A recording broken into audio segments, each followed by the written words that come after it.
السلام علیکم ورحمۃ اللہ وبرکاتہ۔ قبر میں کیا کیا ہوگا؟ ہم سب اپنے فیوچر ہاؤس کے بارے میں امیجن کریں کہ ہم اس کو کس طرح تیار کر رہے ہیں۔ لڑکیوں کے لیے تو یہ بات سمجھنا مشکل نہیں، کیونکہ ہر لڑکی شادی کے خواب دیکھتی ہے اور پھر شادی کے بعد اگلا گھر اور نیا گھر بنانے کا سوچتی ہے، اور اس کی صفائی ستھرائی اور ڈیکوریشن، اور اس کے لیے بہت ساری محنت۔ لیکن یاد رکھیے کہ صرف شادی کے بعد اگلا گھر نہیں ہوتا، اس سے اگلا گھر جو ہے، جو موت کے بعد ہم سب کو ملنے والا ہے، وہ بھی ایک گھر ہے۔ اس کی طرف بھی ہمیں توجہ کرنی چاہیے اور اس کے بھی خواب دیکھنے چاہیے کہ وہ کیسا ہوگا، کیونکہ دنیا کے گھر میں تو ہم زیادہ سے زیادہ کتنا جی سکتے ہیں، چند سال، لیکن قبر میں معلوم نہیں سینکڑوں سال رہنا ہے یا ہزاروں سال رہنا ہے، اللہ عالم۔ اگر وہ گھر عمدہ ہے تو راحت اور آرام ہے، اور اگر وہ گھر خراب ہے تو پھر کوئی فریاد سننے والا نہیں۔ دنیا میں کسی اسپتال میں اگر کوئی بیمار کراہتا ہے تو بہت سارے ڈاکٹر اور نرسز اس کے علاج کے لیے آگے بڑھتے ہیں، اس کو سکون بخشتے ہیں، لیکن قبر میں کون آئے گا؟ کوئی بھی نہیں، وہاں صرف ہمارا عمل ساتھ ہوگا۔ تو آئیے دیکھتے ہیں کہ قبر میں نعمتیں کون کون سی ہوگی۔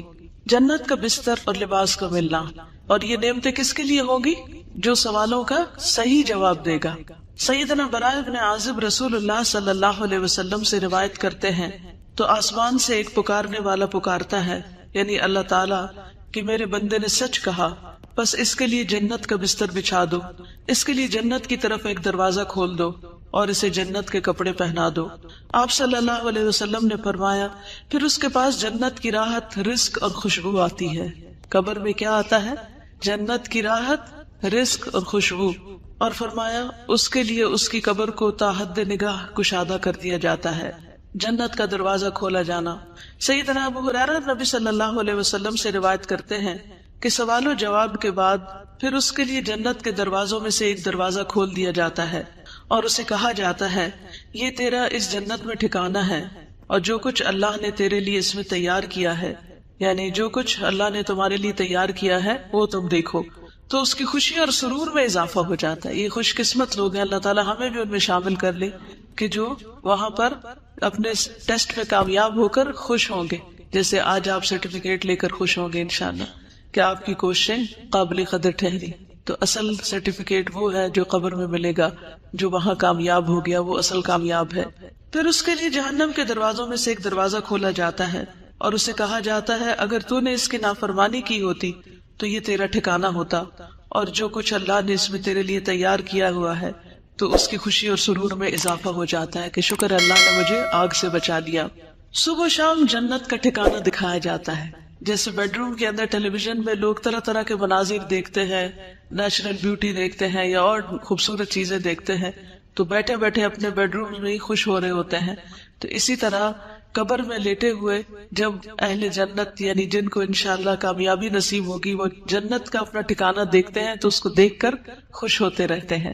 سیدنا ابن عمر سے روایت ہے کہ رسول اللہ صلی اللہ علیہ وسلم نے فرمایا، بے شک جب تم میں سے کوئی مر جاتا ہے تو صبح و شام اس کا ٹھکانہ اس پر پیش کیا جاتا ہے، اگر وہ جنت والوں میں سے ہے تو جنت والوں کا مقام، اور اگر دوزخ والوں میں سے ہے تو دوزخ والوں کا مقام اسے دکھایا جاتا ہے، اور اس سے کہا جاتا ہے، یہ ہے تیرا ٹھکانہ جب تک کہ اللہ قیامت کے دن تجھے اٹھا کر اس جگہ نہ پہنچا دے، یہاں جانے والا ہے، تو یہ ہے تیرا گھر، یہ ہے تیرا گھر۔ بار بار اس کے مناظر دکھائے جاتے ہیں۔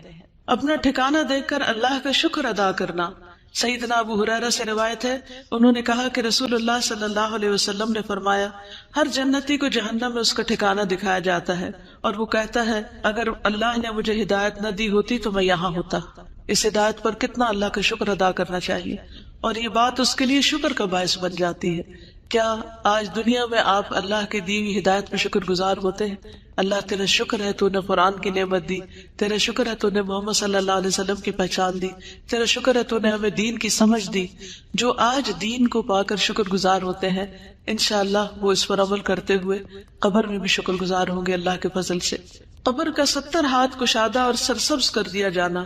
قتادہ کہتے ہیں کہ ہمیں یہ بات بتائی گئی کہ اس کے لیے اس کی قبر 70 ہاتھ کشادہ کر دی جاتی ہے اور اس کو اس دن تک سبزے اور خوشحالی سے بھر دیا جاتا ہے جب وہ لوگ اٹھائے جائیں گے، یعنی قبر کے اندر بھی ایک سبزہ ہوتا ہے اور قیامت تک اس کی قبر کے اندر یہی رہتا ہے۔ قبر میں 14ویں کے چاند کی روشنی ہونا. سیدنا ابو ہریرہ رسول اللہ صلی اللہ علیہ وسلم سے روایت کرتے ہیں کہ آپ نے فرمایا بے شک مومن شخص اپنی قبر میں سبز باغیچے میں ہوتا ہے. کہاں ہوتا ہے؟ سبز باغیچے میں ہوتا ہے. سبحان اللہ، جیسے باغ میں گارڈن میں ہوتا ہے. پھر اس کے لیے اس کی قبر کو 70 ہاتھ کشادہ کر دیا جاتا ہے. دنیا میں کس کا گھر اتنا بڑا ہے؟ اتنا گھر تو دنیا میں بھی بڑا نہیں ملتا جتنا مومن کو قبر کے اندر بڑا گھر ملے گا. اور اس کے لیے 14ویں کے چاند کی طرح روشنی کر دی جاتی ہے، جس میں اس کو سکون ملتا ہے، کیونکہ اگر سورج کی روشنی ہوتی تو تھک جاتا. گھر والوں کو خبر دینے کی تمنا کرنا. سیدنا جابر سے روایت ہے کہ انہوں نے کہا کہ رسول اللہ صلی اللہ علیہ وسلم نے فرمایا جب وہ مومن اپنی قبر کی کشادگی کو دیکھتا ہے تو کہتا ہے فرشتوں مجھے چھوڑ دو، میں گھر والوں کو خوشخبری دے دوں. لیکن اسے کہا جاتا ہے کہ اب یہاں آرام سے رہو، یعنی اب گھر والوں سے کوئی رشتہ تعلق نہیں قائم ہو سکتا. بالکل ایسے ہی نا کہ جیسے ہم کہیں پر بھی ہوتے ہیں اور ہمیں کوئی خوشی ملتی ہے تو ہم فوراً، اور آج کل تو سوشل میڈیا کی وجہ سے لوگ جو کھاتے ہیں اس کی بھی تصویر اتار کے پیچھے بھیج رہے ہوتے ہیں، اور جو پہنتے ہیں اس کی بھی. تو قبر میں جا کر بھی کیا چاہیں گے کہ پیچھے والوں کو بتائیں، لیکن وہاں کوئی واٹس ایپ نہیں ہوگا.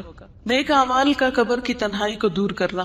سیدنا براء ابن عازب نبی صلی اللہ علیہ وسلم سے روایت کرتے ہیں اور اس قبر میں کہ مومن کے پاس ایک خوبصورت چہرے، خوبصورت لباس اور انتہائی عمدہ خوشبو والا ایک شخص آتا ہے تو وہ کہتا ہے کہ اس چیز کی خوشخبری پاؤ جو تمہیں خوش کرے گی، یہ وہی تیرا دن ہے جس کا تم سے وعدہ کیا جاتا تھا. تو وہ اس سے پوچھتا ہے کہ تم کون ہو؟ تمہارا چہرہ خیر لایا ہے. تو وہ کہتا ہے میں تمہارا نیک عمل ہوں. سبحان اللہ. قبر میں کوئی ساتھ نہیں جائے گا لیکن نیک عمل ساتھ ہوگا. ہم سب اپنے قرآن پڑھنے کو دیکھیں، نمازوں کو دیکھیں، دعاؤں کو دیکھیں، لوگوں کے ساتھ خیر و بھلائی اور احسان کے کاموں کو دیکھیں کہ ہم کیا کیا کر رہے ہیں. اس پر وہ کہتا ہے اے میرے رب قیامت ابھی قائم کر دے. ابھی تو ڈر لگتا ہے نا کہ قیامت نہ آ جائے کہیں، تو وہ کہے گا ابھی قیامت قائم کر دے تاکہ میں اپنے اہل خانہ اور اپنے مال کی طرف واپس لوٹ جاؤں، تاکہ جا کے ان سے ملوں. یہ انسان کے اندر قدرتی ایک اٹریکشن ہوتی ہے اپنے گھر والوں سے ملنے کی. انسان دنیا میں کہیں بھی سیر و تفریح کر کے آئے لیکن جو مزہ اور لطف اس کو اپنوں کے اندر آتا ہے وہ کہیں نہیں آتا. تو وہاں بھی وہ کیا چاہے گا کہ میں اپنی اس خوشی کو اپنے گھر والوں کے ساتھ شیئر کروں. اور ایک روایت میں ہے اس کے پاس متشکل ہو کر، یہ شکل بنا کر ایک ایسا آدمی آتا ہے جس کا چہرہ انتہائی خوبصورت، کپڑے انتہائی خوبصورت، خوشبو بہت اچھی ہوتی ہے. آپ دیکھیں کہ کسی بھی ایسے شخص کی کمپنی میں آپ کا دل کتنا خوش ہو جاتا ہے. وہ کہتا ہے تو خوشخبری پا اس چیز کی جو تجھے خوش کرے. خوشخبری پا لے اللہ کی رضامندی اور باغات کی جن میں ہمیشہ کی نعمتیں ہیں. یہ تیرا وہ دن ہے جس کا تجھ سے وعدہ کیا جاتا تھا. تو وہ فوت شدہ شخص اس سے کہتا ہے تجھے بھی اللہ خیر کی بشارت دے. تو کون ہے؟ تیرا چہرہ خیر لایا ہے. تو وہ کہتا ہے کہ میں تیرا نیک عمل ہوں. اللہ کی قسم جو کچھ میں جانتا ہوں وہ یہ ہے کہ تو اللہ کی اطاعت میں بڑی جلدی کرتا تھا، یعنی نیکی کے کاموں میں آگے آگے ہوتا تھا، اور اللہ کی نافرمانی میں بہت ہی سست تھا، یعنی پیچھے ہوتا تھا، جھجکتا تھا، ڈرتا تھا. اللہ تجھے بہترین بدلہ دے. تو ہم اپنی قبر میں کیا چاہتے ہیں اس کے مطابق اپنے دنیا کے عمل درست کر لیں. صدقہ کا قبر کی آگ بجھانا. سیدنا عقبہ بن عامر سے روایت ہے انہوں نے کہا کہ رسول اللہ صلی اللہ علیہ وسلم نے فرمایا بے شک صدقہ کرنے والوں کی قبروں سے حرارت بچاتا ہے. قبروں کی آگ اور گرمی صدقے سے بجھتی ہے. اور مومن روز قیامت اپنے صدقے کے سائے میں ہوگا. مومن قیامت کے دن صدقے کے سائے میں ہوگا. اس لیے چاہے ایک کھجور کا آدھا ٹکڑا ہی کیوں نہ اللہ کے راہ میں دے، دینے والے بنے. ہمیشہ دینے پر حرص رکھے اور یاد رکھیے دینے والوں کو ملتا ہے. جو دیتا ہے اللہ تعالیٰ اس کو اس سے بھی زیادہ لوٹاتا ہے. اور قسم کھا کر یہ بات کہی گئی کہ صدقہ کرنے سے مال کبھی کم نہیں ہوتا. سیدنا ابو ہریرہ سے روایت ہے کہ رسول اللہ صلی اللہ علیہ وسلم نے فرمایا اس میت کے لیے اس کی قبر کی لمبائی اور چوڑائی میں 70 ہاتھ فراخ کر دی جاتی، کھلی کر دی جاتی ہے. پھر اس کے لیے اس میں روشنی کر دی جاتی ہے. پھر اسے کہا جاتا ہے کہ سو جاؤ. تو وہ کہتا ہے میں اپنے گھر والوں کی طرف لوٹ جاؤں تاکہ میں انہیں خبر دے دوں. تو وہ دونوں کہتے ہیں اس دلہن کی طرح سو جاؤ جسے کوئی نہیں جگاتا مگر وہ جو اس کو سب سے زیادہ پیارا ہوتا ہے، یہاں تک کہ اللہ اسے اس کی اس خوابگاہ سے اٹھائے گا. یعنی قیامت کے دن پھر وہ آرام سے اس نیند سے اٹھے گا. کتنی خوبصورت قبر ہے نیک عمل کرنے والوں کی. روح کا سبز پرندوں میں ڈالا جانا. سیدنا ابو ہریرہ نبی صلی اللہ علیہ وسلم سے روایت کرتے ہیں جسم کو اسی طرح لوٹا دیا جاتا ہے جیسے اس کی ابتدا ہوئی تھی، اور اس کی روح کو ایک پاکیزہ جسم میں ڈال دیا جاتا ہے جو کہ پرندے ہیں جو جنت کے درختوں کے ساتھ لٹکے ہوتے ہیں، یعنی یہ شہیدوں کا انجام ہے۔ شہداء کو گھر اور رزق ملنا۔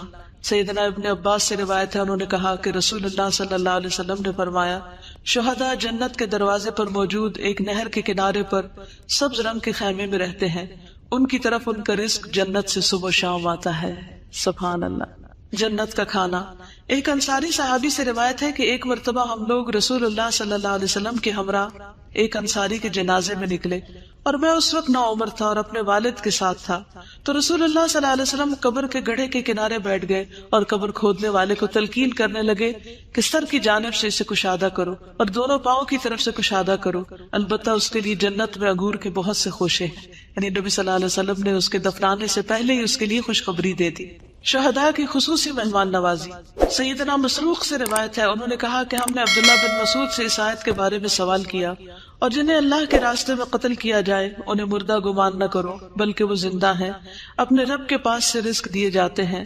تو انہوں نے کہا ہم بھی رسول اللہ صلی اللہ علیہ وسلم سے اس بارے میں سوال کر چکے ہیں، تو آپ صلی اللہ علیہ وسلم نے فرمایا ان کی روحیں سبز پرندوں کے پیٹ میں ہوتی ہیں، ان کے لیے ایسی قندیلیں ہیں جو عرش کے ساتھ لٹکی ہوئی ہیں، اور وہ روحیں جنت میں جہاں چاہیں کھاتی اور پھرتی رہتی ہیں، پھر ان قندیلوں میں واپس آ جاتی ہیں، یعنی جہاں سے جاتی ہیں۔ ان کا رب ان کی طرف جھانک کر دیکھتا ہے اور فرماتا ہے کیا تمہیں کسی چیز کی خواہش ہے؟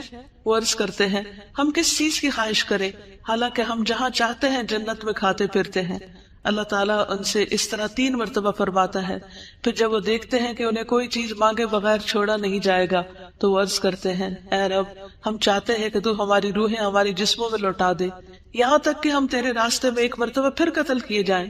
پھر جب اللہ دیکھتا ہے کہ انہیں اب کوئی ضرورت نہیں تو انہیں چھوڑ دیا جاتا ہے، یعنی اللہ تعالیٰ ان کی اتنی کیئر کرتے ہیں۔ نیک اعمال کا ثواب پہنچتے رہنا۔ 3 قسم کے اعمال کا سلسلہ جاری رہنا۔ سیدنا ابو ہریرہ سے روایت ہے کہ رسول اللہ صلی اللہ علیہ وسلم نے فرمایا جب انسان فوت ہو جاتا ہے تو 3 اعمال کے سوا اس کے تمام اعمال کا سلسلہ منقطع ہو جاتا ہے، صدقہ جاریہ، یا وہ علم جس سے نفع اٹھایا جاتا رہے، یا نیک اولاد جو اس میت کے لیے دعا کرتی ہے، یہ مرنے کے بعد بھی نیکیوں میں اضافے کا سبب بنتے ہیں۔ اولاد کی دعا سے درجات بلند ہونا۔ سیدنا ابو ہریرہ سے روایت ہے، انہوں نے کہا کہ رسول اللہ صلی اللہ علیہ وسلم نے فرمایا بے شک اللہ عز و جل جنت میں نیک آدمی کا درجہ بلند فرمائیں گے تو وہ عرض کرے گا اے رب یہ درجہ مجھے کیسے حاصل ہوا؟ اللہ تعالیٰ فرمائیں گے تیری اولاد کا تیرے لیے استغفار کرنے کی وجہ سے۔ تو ہم سب کو اپنے والدین کے لیے جو فوت ہو چکے ہیں بخشش کی دعا کرنی چاہیے۔ ایک دفعہ میں دعا کرتی ہوں، میں اپنے والد کی نیت کرتی ہوں، آپ سب اپنے اپنے والدین کی جو دنیا سے جا چکے ہیں یا دادا دادی جو بھی، ان کے لیے نیت کر لیجیے۔ اللہم اغفر لہ وارحمہ وعافہ واعف عنہ واکرم نزلہ ووسع مدخلہ واغسلہ بالماء والثلج والبرد ونقہ من الخطایا كما ينقى الثوب الأبيض من الدنس اللهم أبدله دارا خيرا من داره وأهلا خيرا من أهله وزوجا خيرا من زوجه اللهم أدخله الجنة اللهم أدخله الجنة اللهم أدخله الجنة وأعذه من عذاب القبر ومن عذاب النار۔ جہاں اپنی بخشش کی دعا مانگا کرے وہاں اپنے والدین کی بخشش کی دعا بھی ضرور کیا کرے، کیونکہ اللہ سبحانہ وتعالیٰ کا فرمان ہے انشکر لی ولوالدیک، کہ میرا شکر ادا کرو اور اپنے والدین کا۔ تو والدین کا شکریہ صرف اس طرح ادا نہیں ہو سکتا کہ ہم انہیں کہیں آپ کا بہت شکریہ، آپ نے میں پیدا کیا یا میں پالا۔ شکر عمل سے ہوتا ہے، اور وہ عمل کیا ہے کہ ان کے لیے دعا کی جائے، ان کی طرف سے صدقہ خیرات کیا جائے۔ کوئی سوال؟ کیوں نہیں ٹھیک؟ مجھے یاد ہے میں بہت چھوٹی تھی اور میری والدہ نے یہ حدیث مجھے سنا دی تھی، ابھی میں نے ہوش نہیں سنبھالا تھا۔ ان کو تھوڑا سا پہلے آپ راہ ہموار کریں کہ دیکھیں ہم اس دنیا میں اللہ کی عبادت کے لیے آئیں، جہاں ایک طرف قبر میں نعمتیں ہیں وہاں دوسری طرف قبر میں عذاب بھی ہے۔ سیدہ عائشہ رضی اللہ تعالیٰ عنہ سے روایت ہے کہ ایک یہودی عورت ان کے پاس آئی، اس نے عذاب قبر کا ذکر کیا تو عائشہ رضی اللہ تعالیٰ عنہ سے کہا کہ اللہ آپ کو عذاب قبر سے پناہ میں رکھے۔ اس پر عائشہ رضی اللہ تعالیٰ عنہ نے رسول اللہ صلی اللہ علیہ وسلم سے عذاب قبر کے بارے میں پوچھا۔ آپ صلی اللہ علیہ وسلم نے فرمایا ہاں عذاب قبر حق ہے۔ عائشہ رضی اللہ تعالیٰ عنہ نے بیان کیا کہ پھر میں نے کبھی ایسا نہیں دیکھا کہ رسول اللہ صلی اللہ علیہ وسلم نے کوئی نماز پڑھی ہو اور اس میں عذاب قبر سے اللہ کی پناہ نہ مانگی ہو. یہ کون دعا کر رہا ہے؟ نبی صلی اللہ علیہ وسلم. یہ دعا کہاں پڑھی جاتی ہے کچھ پتا ہے آپ کو؟ تشہد کے بعد. اللہم انی اعوذ بک من عذاب القبر واعوذ بک من عذاب جہنم واعوذ بک من فتنة المسیح الدجال واعوذ بک من فتنة المحیا والممات. جہاں ہم رب جلی پڑھتے ہیں نا، تو چاہے تو اس کی جگہ آپ پڑھ لیں، چاہے تو اس کے ساتھ پڑھ لیں، دونوں صورتیں کر سکتے ہیں. ٹھیک ہے. تو نبی صلی اللہ علیہ وسلم اس دعا کو ہمیشہ پڑھتے تھے. ہمیں بھی پڑھنی چاہیے اور قبر کے عذاب سے پناہ مانگنی چاہیے. نبی صلی اللہ علیہ وسلم اگر عذاب قبر سنوا دیتے تو لوگ دفن کرنا چھوڑ دیتے. سیدنا انس سے روایت ہے کہ نبی صلی اللہ علیہ وسلم نے فرمایا، اگر مجھے یہ ڈر نہ ہوتا کہ تم لوگ اپنے مردوں کو دفن کرنا چھوڑ دو گے تو میں اللہ سے دعا کرتا کہ وہ تمہیں قبر کا عذاب سنا دے. جانوروں کو عذاب کی آوازیں آنا. سیدنا ابن مسعود سے روایت ہے کہ آپ صلی اللہ علیہ وسلم نے فرمایا، بے شک مردوں کو ان کی قبروں میں عذاب دیا جاتا ہے یہاں تک کہ یقیناً جانور ان کی آوازیں سنتے ہیں. سیدنا زید بن ثابت سے روایت ہے کہ انہوں نے کہا کہ نبی صلی اللہ علیہ وسلم اپنے گدھے پر سوار ہو کر بنو نجار کے باغ میں جا رہے تھے اور ہم بھی آپ کے ساتھ تھے کہ اچانک وہ گدھا بھدک گیا. قریب تھا کہ وہ آپ کو نیچے گرا دے، یعنی ایک دم سرکش ہو گیا. دیکھا تو وہاں 6 یا 5 یا 4 قبریں تھی. آپ صلی اللہ علیہ وسلم نے فرمایا، کیا کوئی ان قبر والوں کو جانتا ہے؟ تو ایک آدمی نے عرض کیا کہ میں جانتا ہوں. آپ نے فرمایا، یہ لوگ کب مرے تھے؟ اس آدمی نے عرض کیا، یہ لوگ شرک کی حالت میں مرے. تو آپ صلی اللہ علیہ وسلم نے فرمایا، بے شک ان لوگوں کو ان کی قبروں میں عذاب ہو رہا ہے. اگر مجھے یہ خیال نہ ہوتا کہ تم لوگ اپنے مردوں کو دفن کرنا چھوڑ دو گے تو میں اللہ سے دعا کرتا کہ وہ تمہیں بھی قبر کا عذاب سنا دے جسے میں سن رہا ہوں. پھر آپ صلی اللہ علیہ وسلم نے اپنے چہرے کا رخ ہماری طرف کیا اور فرمایا، تم لوگ آگ کے عذاب سے اللہ کی پناہ مانگو. انہوں نے یعنی صحابہ نے عرض کیا، ہم آگ کے عذاب سے اللہ کی پناہ مانگتے ہیں. پھر آپ صلی اللہ علیہ وسلم نے فرمایا، تم قبر کے عذاب سے اللہ کی پناہ مانگو. انہوں نے صحابہ نے عرض کیا، ہم قبر کے عذاب سے اللہ کی پناہ مانگتے ہیں. پھر آپ نے فرمایا، تم ہر قسم کے ظاہری اور باطنی فتنوں سے اللہ کی پناہ مانگو. انہوں نے عرض کیا، ہم ہر قسم کے ظاہری اور باطنی فتنوں سے اللہ کی پناہ مانگتے ہیں. آپ نے فرمایا، تم دجال کے فتنے سے اللہ کی پناہ مانگو. انہوں نے صحابہ نے عرض کیا، ہم دجال کے فتنے سے اللہ کی پناہ مانگتے ہیں. یہاں سے یہ بھی پتہ چلتا ہے کہ نبی صلی اللہ علیہ وسلم کی جو تعلیم تھی وہ سچویشنل بھی ہوتی تھی. جس وقت جو سچویشن پیش آتی اس کے مطابق لوگوں کو تعلیم دیتے. کیا آپ شادی کے مجلس میں یہ کتاب لے جائیں گی؟ کیا خیال ہے؟ شادی والے دن شادی والے گھر میں یہ کتاب سنائیں گی؟ نہیں. نبی صلی اللہ علیہ وسلم نے صحابہ کو قبر وغیرہ کے بارے میں کس وقت بتایا؟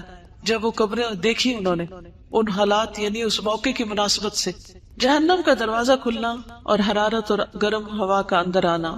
سیدنا براء بن عازب رسول اللہ صلی اللہ علیہ وسلم سے روایت کرتے ہیں، اور اس کے لیے آگ یعنی غیر مومن کے لیے آگ کی طرف سے ایک دروازہ کھول دیا جاتا ہے. آپ صلی اللہ علیہ وسلم نے فرمایا، تو اس کی حرارت اور گرم ہوا اس کے پاس آتی ہے. فرمایا، اور اس پر اس کی قبر اتنی تنگ کر دی جاتی ہے یہاں تک کہ اس کی پسلیاں ایک دوسرے میں پیوست ہو جاتی ہیں، یعنی آپس میں چڑ مڑ جاتی، جیسے یہ انگلیاں ایک دوسرے کے اندر چلی جاتی ہیں، ہڈی پسلی ٹوٹ جاتی. سیدنا ابو ہریرہ سے روایت ہے، کہتے ہیں کہ رسول اللہ صلی اللہ علیہ وسلم نے فرمایا، ہر جہنمی اپنا ٹھکانہ جنت میں دیکھتا ہے تو وہ کہتا ہے، کاش اللہ مجھے ہدایت دے دیتا. تو یہ بات اس کے لیے حسرت کا باعث بن جاتی ہے. یعنی لوگ جہنم دیکھ کے قبر میں کیا تمنا کریں گے، کیا کہیں گے، کاش مجھے دنیا میں ہدایت مل جاتی. آج لوگ ہدایت کی طرف نہیں آنا چاہتے، ہم ان کے لیے کڑتے ہیں، لیکن کل وہ اپنے لیے خود پریشان ہوں گے. تو اللہ کا شکر ہے جس نے ہمیں اس راستے کی ہدایت دی. اللہ تعالیٰ ہمیں اس پر استقامت عطا فرمائے، اس پر قائم رکھے اور ہمیں قبر کے عذاب سے محفوظ رکھے.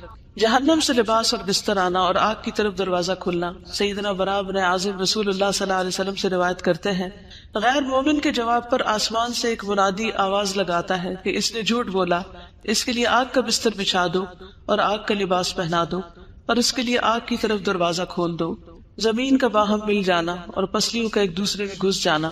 سیدنا ابو ہریرہ سے روایت ہے، کہتے ہیں کہ رسول اللہ صلی اللہ علیہ وسلم نے فرمایا، بس زمین کو حکم دیا جاتا ہے کہ اس پہ مل جا، یعنی تنگ ہو جا، تو وہ زمین اس پر مل جاتی ہے تو اس کی پسلیاں ایک دوسرے میں پیوست ہو جاتی ہیں. پھر وہ شخص اسی عذاب میں مبتلا رہے گا یہاں تک کہ اللہ اسے اس کی اس جگہ سے اٹھا دے گا. یعنی تھوڑی دیر بھی جگہ تنگ ہو تو ہمارا دل گھبرانے لگتا ہے. کوئی کمرہ تنگ ہو، تنگی میں ہم کتنے پریشان ہوتے ہیں. تو آپ سوچئے کہ غیر مومن کے لیے کافر یا منافق کے لیے قبر تنگ ہوگی اور اسی تنگی میں وہ رہے گا جیسے جیل خانے میں ہو. سیدنا ابو ہریرہ نبی صلی اللہ علیہ وسلم سے روایت کرتے ہیں کہ نبی صلی اللہ علیہ وسلم نے فرمایا، اور بے شک کافر کے پاس جب اس کے سر کی طرف سے آیا جاتا ہے تو وہاں کوئی چیز موجود نہیں ہوتی، پھر اس کی دائیں طرف سے آیا جاتا ہے تو وہاں کوئی چیز موجود نہیں ہوتی، پھر اس کی بائیں طرف سے آیا جاتا ہے تو کوئی چیز موجود نہیں ہوتی، پھر اس کے دونوں پاؤں کی طرف سے آیا جاتا ہے تو وہاں کوئی چیز موجود نہیں ہوتی، یعنی کوئی عمل نہیں ہوتا. اگر آپ پیچھے سے کتاب پڑھیں گے تو اس میں مومن کے بارے میں بتایا جاتا ہے کہ سر کی طرف سے نماز آ جائے گی، دائیں طرف سے صدقہ آ جائے گا جسے دائیں ہاتھ سے دیتا تھا، بائیں طرف سے امر بالمعروف نہی عن المنکر وغیرہ، اور پاؤں کی طرف سے اور بھی نیکیاں جو ہے وہ اس کی آ جائیں گی. پھر اس کا نیک عمل اس کے ساتھ ہوگا، جو قرآن اس نے پڑھا ہوگا وہ اس کے پاس ہوگا، یعنی جو جو اچھے کام کیے ہوگے وہ قبر میں سارے اس کے لیے قبر کو خوبصورت بنائیں گے. لیکن کافر اور منافق چونکہ اس کا عقیدہ ہی ٹھیک نہیں تھا تو اس نے جو نیکیاں کی وہ بھی ضائع ہو گئی، دنیا میں اس کو اس کا اجر مل گیا اور آخرت میں اس کے لیے کچھ بھی نہیں ہوگا. اعمال کا انتہائی کبھی شکل میں آنا. سیدنا براء بن عازب نبی صلی اللہ علیہ وسلم سے روایت کرتے ہیں، اور اس کے پاس ایک بدصورت آدمی گندے کپڑے والا بدبودار شخص آتا ہے. وہ کہتا ہے اس چیز کی خوشخبری پاؤ جو تمہیں بری لگتی ہے، کہ یہ تیرا وہی دن ہے جس کا تجھ سے وعدہ کیا گیا تھا. تو وہ پوچھتا ہے کہ تو کون ہے؟ تیرے چہرے سے شر کی خبر معلوم ہوتی ہے. وہ کہتا ہے میں تیرا گندا عمل ہوں.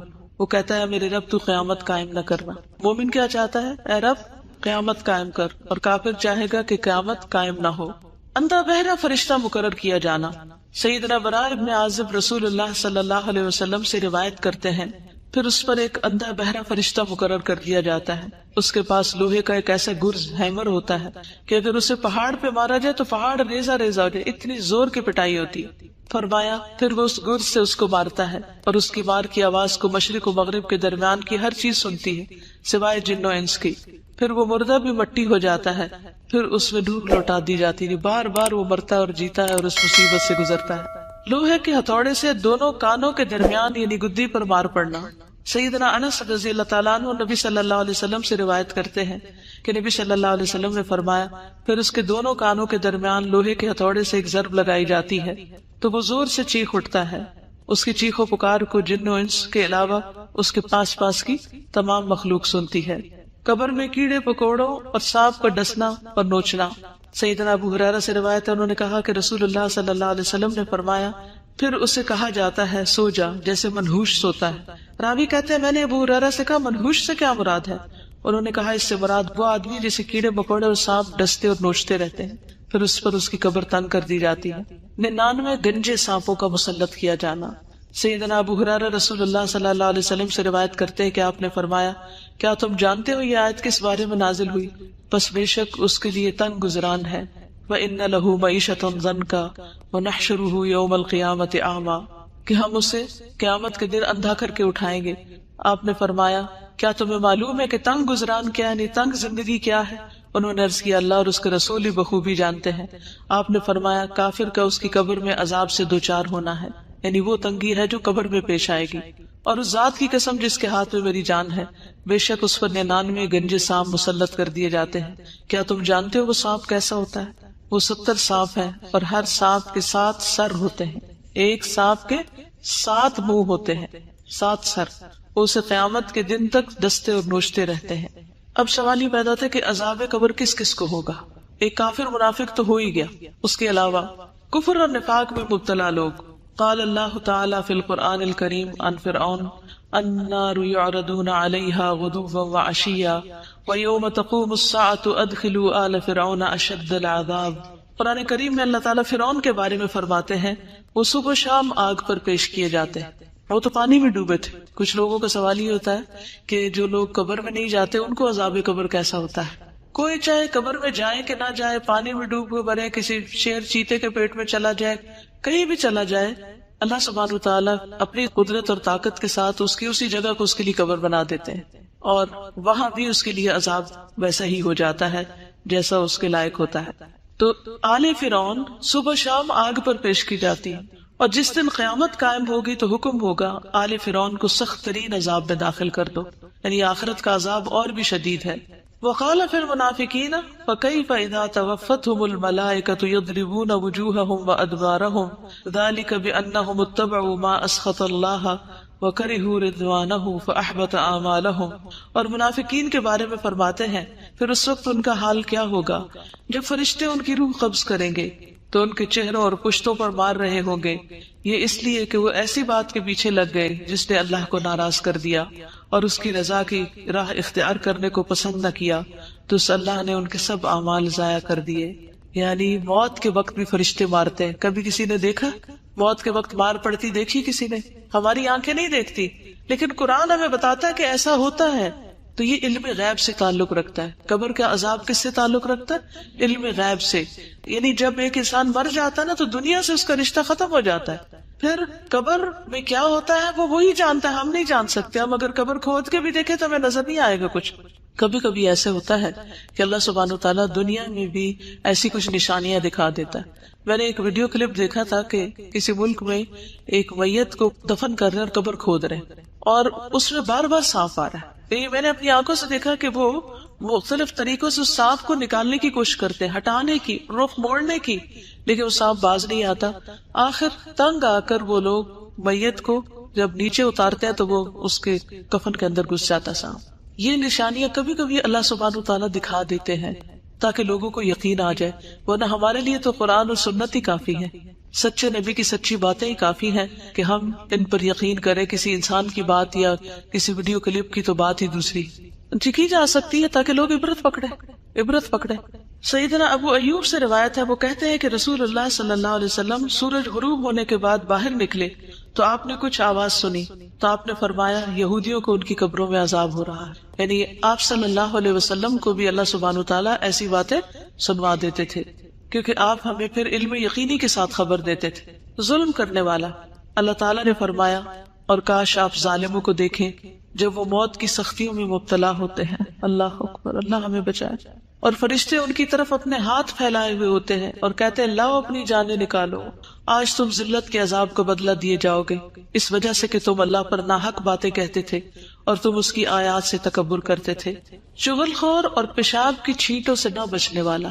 سیدنا ابن عباس سے روایت ہے کہ نبی صلی اللہ علیہ وسلم 2 قبروں کے پاس سے گزرے تو آپ نے فرمایا ان 2 قبر والوں کو عذاب دیا جا رہا ہے اور ان دونوں کو کسی بڑی بات پر عذاب نہیں دیا جا رہا۔ پھر آپ نے فرمایا کیوں نہیں، بڑی بات ہی ہے۔ ان میں سے ایک شخص تو چغل خوری میں دوڑ دھوپ کیا کرتا تھا، یعنی ادھر کی بات ادھر لگا، ادھر کی شکایت ادھر، ادھر کی ادھر، لوگوں کی بری باتیں اور غیبتیں آگے سے آگے پہنچاتا تھا، یعنی ہر وقت اس کی گفتگو میں دوسروں کی برائیاں شامل تھی۔ دوڑ دھوپ کرتا یعنی اس کی ایفرٹ اور ساری بھاگ دوڑ یہی تھی، اس کا انٹرسٹ ہی یہی تھا۔ اور دوسرا اپنے پیشاب سے بچنے کے لیے احتیاط نہیں کرتا تھا، یعنی کچھ لوگ تو کموڈ پہ بیٹھتے ہیں اور کچھ لوگ کموڈ پہ نہیں بیٹھتے، نیچے بیٹھتے ہیں اور وہ جو پیشاب کرتے ہیں تو پاؤں پہ بھی چھینٹیں پڑ رہی ہوتی ہے، کپڑوں میں بھی پڑ رہی ہوتی ہے، پھر انہیں کپڑوں میں نماز بھی پڑھ لیتے ہیں۔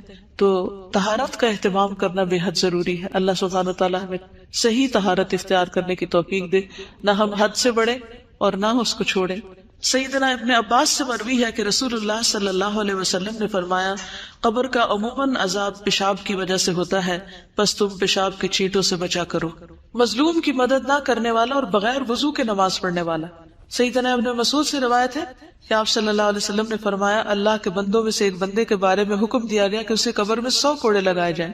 وہ تخفیف کا سوال کرتا رہا اور دعا کرتا رہا یہاں تک کہ 1 کوڑا باقی رہ گیا، باقی معاف کر دیے گئے۔ جب اسے یہ 1 کوڑا لگایا گیا تو اس پر اس کی قبر آگ سے بھر گئی۔ پھر جب اسے سزا کا اثر زائل ہوا تو اس نے فرشتوں سے کہا تم نے کس بنا پہ مجھے کوڑا لگایا؟ انہوں نے کہا تم نے ایک نماز بغیر وضو کے پڑھی تھی اور تم ایک مظلوم کے پاس سے گزرے تھے، تم نے اس کی مدد نہیں کی تھی، یعنی تمہارے سامنے کسی کی پٹائی ہو رہی تھی اور تم نے روکا نہیں اس کو۔ تو ہمیں اپنی ساری زندگیوں کا جائزہ لینا ہے اور جہاں جہاں ہمارے اعمال قرآن و سنت سے ٹکراتے ہیں وہاں ان سے بچنا ہے اور اللہ سے ہر وقت توبہ کرتے رہنا ہے۔ خیانت کرنے والا۔ سیدنا ابو ہریرہ سے روایت ہے کہ جب ہم نے خیبر فتح کیا تو ہمیں مال غنیمت میں سونا اور چاندی نہیں ملے بلکہ گائے، اونٹ، سامان اور باغات ملے تھے۔ پھر ہم رسول اللہ صلی اللہ علیہ وسلم کے ساتھ وادی قرا کی طرف لوٹے اور آپ کے ہمراہ آپ کا غلام تھا جس کو مدغم کہا جاتا تھا، جو بنو ذباب کے ایک آدمی نے آپ کو ہدیے میں دیا تھا۔ اس دوران کہ وہ رسول اللہ صلی اللہ علیہ وسلم کا کجاوا اتار رہا تھا کہ اچانک نامعلوم سمت سے ایک تیر آ کر اس غلام کو لگ گیا۔ لوگوں نے کہا اس کے لیے شہادت مبارک ہو، تو رسول اللہ صلی اللہ علیہ وسلم نے فرمایا ہرگز نہیں، اس ذات کی قسم جس کے ہاتھ میں میری جان ہے، جو چادر اس نے خیبر کے دن تقسیم ہونے سے پہلے مال غنیمت میں سے چرائی جو چادر اس نے مال غنیمت میں سے چرائی تھی وہ اس پر آگ کا شعلہ بن کر بھڑک رہی ہے. یہ شخص کون تھا؟ مومن تھا نا. کون تھا؟ نبی صلی اللہ علیہ وسلم کی خدمت کرتا تھا. اتنا بڑا اعزاز اس کو حاصل تھا، لیکن اس کے ساتھ اس نے ناسمجھی کی وجہ سے کیا کیا؟ چادر چوری کر لی بیت المال میں سے. اللہ کا مال، لوگوں کی ڈونیشن جو ہوتی ہے، یعنی جیسے آپ میں سے کئی انچارجز ہوگی، کئی برانچ انچارجز ہوگی، کئی ڈونیشن جمع کرتے ہوں گے، وہ آپ کے لیے کالے سانپ کی طرح ہے کہ اس کو آپ اپنی ذات پہ نہیں لگا سکتے کہ آپ اللہ کے دین کی خدمت کے لیے پیسہ اکٹھا کریں اور پھر ذاتی فائدے اٹھانا شروع کر دیں. یہ اپنی آخرت عاقبت خراب کرنے کے برابر ہے. ایک سوئی دھاگا بھی اس میں سے نہیں لینا چاہیے. لوگ جس مقصد کے لیے جو مال دے اس کو وہی خرچ کر دینا چاہیے اور اس کی حفاظت بھی کرنی چاہیے. اسے ضائع ہونے کے لیے اور چوری ہونے کے لیے نہیں چھوڑ دینا چاہیے. یہ بات سن کر ایک آدمی 1 یا 2 تسمے لے کر آیا تو کہنے لگا یہ چیز میں نے اٹھائی تھی. تو رسول اللہ صلی اللہ علیہ وسلم نے فرمایا یہ بھی آگ کا 1 تسمہ یا 2 تسمے بنتے، اگر تم اس کو نہ جمع کراتے تو یہ تمہارے لیے آگ بن جاتے. جھوٹ بولنے والا. استغفر اللہ استغفر اللہ. سیدنا سمرہ بن جندب سے روایت ہے، کہتے ہیں کہ نبی صلی اللہ علیہ وسلم نے فرمایا آج رات میں نے 2 آدمیوں کو دیکھا جو میرے پاس آئے. ان دونوں نے کہا کہ جسے آپ نے دیکھا ہے اس کی باچھ کو چیرا جا رہا تھا. وہ بڑا ہی جھوٹا تھا. جو ایک جھوٹی بات کرتا اور اس سے وہ جھوٹ نقل کیا جاتا یہاں تک کہ دنیا کے کونوں میں پہنچ جاتا. قیامت کے دن تک اس کو یہی سزا ملتی رہے گی. اور بعض اوقات ہمارے اخبار، ریڈیو، ٹیلی ویژن جھوٹی خبریں آگے نشر کرتے ہیں. اسی طرح بعض اوقات واٹس ایپ پر ہم جھوٹی خبریں آگے پہنچاتے ہیں بغیر جانے کوئی بھی چیز آگے نہ پہنچائے. آج کل لوگوں کی بہت عادت ہے، کوئی کسی کا بیان سنا، یہ نہ دیکھا کہ اس میں کون سی چیز قرآن سے ثابت ہے یا حدیث سے ثابت ہے. جھوٹی روایات، جھوٹے قصے صرف ایک انٹرٹینمنٹ کے طور پر آگے سے آگے بیان کرتے. بعضوں کے جھوٹے لطیفے اور ایسی چیز کو حدیث بنا کر پیش کرنا جو حدیث ہے ہی نہیں یا ضعیف حدیثیں ہیں. تو ان چیزوں کو بھی آگے فارورڈ کرنے سے پرہیز کریں. کوئی ضروری نہیں ہوتا کہ ہم ہر چیز ہی دوسروں تک پہنچائیں. جو چیز صاف ستھری، صحیح اور درست ہو اسی کو آگے پہنچائیں تاکہ ہمارے لیے صدقہ جاریہ بنے، نہ کہ عذاب جاریہ. سیدنا عمر نبی صلی اللہ علیہ وسلم سے روایت کرتے ہیں کہ آپ نے فرمایا میت کو اس کی قبر میں اس پر کیے جانے والے نوحے کی وجہ سے عذاب دیا جاتا ہے. ہم نے ایک وصیت نامہ چھاپ کے رکھا ہوا کاغذ یہاں پر ہوگا، آپ سب اپنے گھر والوں کے لیے وہ پیپر لکھ کے رکھ سکتے ہیں اپنے دستخط کے ساتھ کہ جب ہم بہت ہوں تو ہمارے پر بین نہ کیا جائے. سیدنا ابو موسیٰ اشعری سے روایت ہے، رسول اللہ صلی اللہ علیہ وسلم نے فرمایا جب کوئی مرنے والا مرتا ہے تو اس پر رونے والا کھڑا ہو اور وہ کہے کہ اے میرے پہاڑ، اے میرے سردار، یا اسی قسم کے کوئی اور الفاظ، تو میت پر 2 فرشتے مقرر کیے جاتے ہیں جو اس کے سینے پہ گھونسا مارتے اور پوچھتے ہیں کیا تو ایسا ہی تھا. تو اس لیے اپنی بے جا تعریفیں بھی پسند نہیں کرنی چاہیے اور لوگوں کو منع کیا جائے کہ ہماری بلا ضرورت تعریف نہ کرے، کیونکہ بعض اوقات مبالغہ آ رہی ہوتی تعریف میں. تو جو جھوٹی تعریفیں ہیں وہ بھی میت کے لیے مصیبت کا باعث بنتی. سیدنا انس سے روایت ہے، انہوں نے کہا کہ ایک شخص پہلے عیسائی تھا پھر مسلمان ہو گیا. اس نے سورۃ البقرہ اور آل عمران پڑھی تو نبی صلی اللہ علیہ وسلم کا کاتب بن گیا. لیکن پھر وہ شخص مرتد ہو کر عیسائی ہو گیا تو وہ کہنے لگا کہ محمد صلی اللہ علیہ وسلم کے لیے جو کچھ میں نے لکھ دیا ہے اس کے سوا محمد کو اور کچھ بھی معلوم نہیں. پھر اللہ تعالیٰ نے اسے موت دی، لوگوں نے اسے دفن کر دیا. جب صبح ہوئی تو انہوں نے دیکھا کہ زمین نے اسے باہر پھینک دیا تھا. لوگوں نے کہا یہ محمد صلی اللہ علیہ وسلم اور اس کے ساتھیوں کا کام ہے. چونکہ یہ ان سے فرار ہو گیا تھا اس لیے انہوں نے ہمارے ساتھی کی قبر اکھاڑ دی اور اسے باہر نکال پھینکا ہے. چنانچہ انہوں نے دوسری قبر کھودی جو بہت زیادہ گہری تھی، لیکن جب صبح ہوئی تو پھر زمین نے اسے باہر پھینک دیا. اس مرتبہ بھی انہوں نے یہی کہا کہ یہ محمد صلی اللہ علیہ وسلم اور ان کے ساتھیوں کا کام ہے. چونکہ یہ ان سے فرار ہو گیا تھا اس لیے انہوں نے ہمارے ساتھی کی قبر اکھاڑ دی اور اس کو باہر ڈال دیا. پھر انہوں نے قبر کھودی اور جتنی گہری ان کے بس میں تھی اسے کر کے اس کے اندر ڈال دیا، لیکن صبح ہوئی تو پھر زمین نے اسے باہر پھینک دیا. اب انہیں یقین آیا کہ یہ کسی انسان کا کام نہیں، چنانچہ انہوں نے اسے یوں ہی زمین پر رہنے دیا. تو اس طرح کے واقعات نبی صلی اللہ علیہ وسلم کے دور میں بھی پیش آئے ہیں. عذاب قبر سے محفوظ رہنے والے خوش نصیب لوگ کون سے لوگ ہیں جن کو عذاب قبر نہیں ہوتا؟ شہید ہونے والا. سیدنا مقدام بن مادی کرب الکندی سے روایت ہے، انہوں نے کہا کہ رسول اللہ صلی اللہ علیہ وسلم نے فرمایا بے شک اللہ عز و جل کے ہاں شہید کے لیے 6 خصلتیں ہیں. اس کے خون کا پہلا قطرہ گرتے ہی اللہ تعالیٰ اس کو معاف کر دیتا ہے. جنت میں اسے اس کا ٹھکانہ دکھا دیا جاتا ہے, اسے ایمان کا حلہ پہنایا جاتا ہے, حور عین سے اس کا نکاح کر دیا جاتا ہے, اسے عذاب قبر سے محفوظ کر دیا جاتا ہے, اسے فضا اکبر بڑی گھبراہٹ سے محفوظ کر دیا جاتا ہے, اس کے سر پر وقار کا تاج رکھا جاتا ہے جس کا ایک ایک یاقوت دنیا و ما فیہا سے بہتر ہوگا. 72 حور العین سے اس کی شادی کر دی جاتی ہے اور اس کے رشتہ داروں میں سے 70 آدمیوں کے حق میں اس کی سفارش قبول کی جاتی ہے. لیکن یاد رکھیے کہ یہ وہ شہید ہے جو اللہ کے راستے میں ساری شرائط کو پورا کرتا ہوا لڑ رہا ہو. سورۃ ملک پڑھنے والا. سیدنا عبداللہ بن مسعود سے مرفوع روایت ہے کہ سورۃ تبارک قبر کے عذاب سے روکنے والی ہے. کس کس کو زبانی یاد ہے؟ ماشاءاللہ ایک بڑی تعداد کو. دن میں ایک دفعہ کم از کم ضرور پڑھیں اور رات کو سوتے ہوئے پڑھ لیں تو کیا ہی اچھا ہے. اور اگر یاد نہیں تو آپ دیکھ کے بھی پڑھ سکتے ہیں. اور دیکھنے کے لیے اگر آپ بیٹھ کے نہیں پڑھتے کہ بیٹھ کے یعنی آپ کو نیند آ رہی ہے کچھ, تو الہدا کی جو ایپس بنی ہوئی ہیں, اپلیکیشنز ہیں اسمارٹ فونز کے اندر, اس میں سونے جاگنے کے آداب کی اپلیکیشن ہے. تو اس اپلیکیشن میں جو سورۃ الملک اور سورۃ السجدہ اور زمر اور بنی اسرائیل ہے جو نبی صلی اللہ علیہ وسلم رات کو پڑھتے تھے وہ بھی ہیں اور ان کے آڈیو بھی ہے. تو اگر آپ سے ساری نہیں پڑھی جاتی تو سونے سے پہلے آپ ان کو پلے کر کے سو سکتے ہیں تاکہ جب تک آپ کی آنکھ نہ لگے آپ ان کو سنتے ہی رہیں. یعنی کوشش کرنی چاہیے کہ جتنا پڑھ سکے پڑھے, لیکن اگر ہمت نہ ہو تو جتنا سن سکے اتنا سن بھی لے. لیکن سورۃ ملک تو کم از کم اپنے منہ سے بول کے پڑھے, اسے صرف سننے پر اکتفا نہ کریں. پیٹ کے مرض سے فوت ہونے والا. سلیمان بن سرد اور خالد بن اطرفہ بیٹھے ہوئے تھے کہ ایک ایسے شخص کا ذکر کیا گیا جو پیٹ کی بیماری سے مرا. تو ان میں سے ایک نے دوسرے سے کہا, کیا تم نے یہ بات نہیں سنی یا تمہیں یہ بات نہیں پہنچی کہ رسول اللہ صلی اللہ علیہ وسلم نے فرمایا جو شخص پیٹ کی بیماری میں مبتلا ہو کر مرے اس سے ہرگز عذاب قبر نہیں ہوگا. دوسرے نے کہا کیوں نہیں, یعنی یہ بھی ایک اچھی علامت ہے. سرحد کی حفاظت کرنے والا. سیدنا سلیمان نبی صلی اللہ علیہ وسلم سے روایت کرتے ہیں کہ آپ نے فرمایا ایک دن اور ایک رات سرحد پر پہرا دینا ایک مہینے کے روزوں اور اس کے قیام سے افضل ہے. ایسا روزے دار جو افطار نہیں کرتا اور ایسا قیام کرنے والا جو تھکتا نہیں, اور اگر وہ اللہ کی راہ میں سرحد کی حفاظت کرتے ہوئے فوت ہو جائے تو اس کے اچھے عمل اس پر جاری رکھے جائیں گے یہاں تک کہ وہ دوبارہ اٹھایا جائے اور وہ قبر کے عذاب سے بچا لیا جاتا ہے. جمعے کے دن یا رات کو فوت ہونے والا, اس کی بھی دعا مانگنی چاہیے کہ اللہ ہمیں جمعے کی موت نصیب فرما. سیدنا عبداللہ ابن عمر سے روایت ہے, انہوں نے کہا کہ رسول اللہ صلی اللہ علیہ وسلم نے فرمایا جو مسلمان جمعے کے دن یا جمعے کی رات کو فوت ہو جائے گا اللہ اسے قبر کی آزمائش سے بچا لے گا. اب یہ قبر کے سوال اور جواب کا چارٹ ہے پورا, اس میں آپ سوال بھی دیکھ رہے ہیں اور جواب بھی دیکھ رہے ہیں.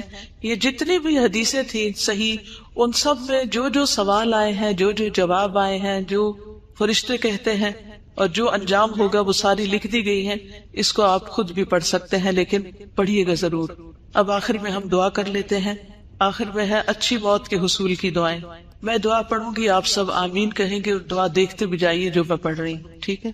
سبحان اللہ والحمد للہ ولا الہ الا اللہ واللہ اکبر ولا حول ولا قوة الا باللہ العلی العظیم. فاطر السماوات والارض انت ولی فی الدنیا والآخرہ توفنی مسلما والحقنی بالصالحین. ربنا افرغ علینا صبرا وتوفنا مسلمین. ربنا فاغفر لنا ذنوبنا وکفر عنا سیئاتنا وتوفنا مع الابرار. رب هب لي حكما والحقني بالصالحين. اللهم توفنا مسلمين واحينا مسلمين والحقنا بالصالحين غير خزايا ولا مفتونين. اللهم ارزقني شهادة في سبيلك واجعل موتي في بلد رسولك صلى الله عليه وسلم. اللهم بعلمك الغيب وقدرتك على الخلق احيني ما علمت الحياة خيرا لي وتوفني اذا علمت الوفاة خيرا لي. اللهم اصلح لي ديني الذي هو عصمة امري واصلح لي دنياي التي فيها معاشي واصلح لي آخرتي التي فيها معادي واجعل الحياة زيادة لي في كل خير واجعل الموت راحة لي من كل شر. اے اللہ بے شک میں تیری پناہ لیتا ہوں مکان کے نیچے دب کر مرنے سے, اور میں تیری پناہ لیتا ہوں اوپر سے نیچے گر کر ہلاک ہونے سے, اور میں تیری پناہ لیتا ہوں ڈوب کر مرنے سے اور جلنے سے اور آزاد بوڑھا ہو جانے سے, اور میں تیری پناہ لیتا ہوں اس سے کہ شیطان مجھے موت کے وقت بدحواس کر دے, اور اس بات سے تیری پناہ لیتا ہوں کہ میں تیرے راستے میں پیٹھ پھیر کر مروں, اور اس بات سے تیری پناہ لیتا ہوں کہ زہریلے جانور کے ڈسنے سے میں مر جاؤں. اے اللہ بے شک میں تجھ سے نیکیاں کرنے اور برائیوں کو ترک کر دینے کا سوال کرتا ہوں، اور جب تو لوگوں کو فتنے میں مبتلا کرنے کا ارادہ کرے اور میں ان میں موجود ہوں تو مجھے فتنے سے بچا کر اپنے پاس بلا لینا۔ عذاب قبر سے حفاظت کی دعائیں۔ اللہم انی اعوذ بک من عذاب القبر ومن عذاب النار ومن فتنة المحیا والممات ومن فتنة المسیح الدجال۔ اے اللہ بے شک میں قبر کے عذاب سے، آگ کے عذاب سے، زندگی اور موت کے فتنے سے اور مسیح دجال کے فتنے سے تیری پناہ لیتا ہوں۔ اے اللہ بے شک میں کاہلی، شدید بڑھاپے، بزدلی، بخل، دجال کے فتنے اور قبر کے عذاب سے تیری پناہ لیتا ہوں۔ اے اللہ جبرائیل اور میکائیل کے رب اور اسرافیل کے رب، میں آگ کی تپش اور قبر کے عذاب سے تیری پناہ لیتا ہوں۔ اے اللہ یقیناً میں سستی سے، بہت زیادہ بڑھاپے سے، گناہ سے، قرض سے، قبر کی آزمائش سے، قبر کے عذاب سے، آگ کی آزمائش سے اور آگ کی عذاب سے تیری پناہ لیتا ہوں۔ اے اللہ یقیناً میں جہنم کے عذاب سے اور قبر کے عذاب سے اور زندگی اور موت کے فتنے سے اور مسیح دجال کے فتنے کے شر سے تیری پناہ لیتا ہوں۔ اے اللہ بے شک میں کفر، فقر اور قبر کے عذاب سے تیری پناہ لیتا ہوں۔ اے اللہ بے شک میں قبر کے عذاب اور قبر کی آزمائش سے تیری پناہ لیتا ہوں۔ صبح شام کی جو دعائیں ہیں ان میں بھی یہ دعا آتی ہے، ہم نے اور تمام دنیا نے اللہ کے لیے شام کی، اور ساری تعریفیں اس اللہ کے لیے ہیں جس کے سوا کوئی معبود نہیں، وہ اکیلا ہے، اس کا کوئی شریک نہیں، اسی کے لیے بادشاہت ہے،